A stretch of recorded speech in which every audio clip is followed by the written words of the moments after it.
Katulad ng inaasahan, hindi naramdaman at walang naging epekto ang 3-day transport strike ng mga transport group. Ito ang kinumpirma ni Land Transportation Franchising and Regulatory Board spokesperson Attorney Ariel Inton sa programang Mike Abelive. Aniya sa kabila ng kilos protesta na isinasagawa ng mga grupo ay tinitiyak na walang mga pasahero ang mapeperwisyo.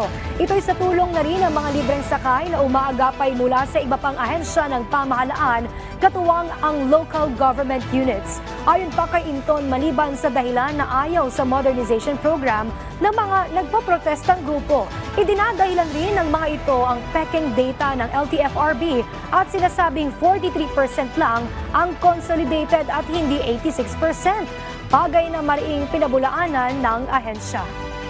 Mare-reconcile po natin yan, no? Kasi yung point of reference ng dalawang percentage, iba.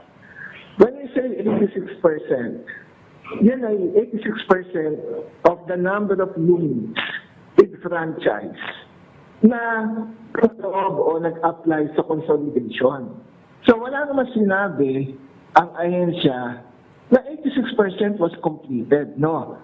86% was yun ang nag-file at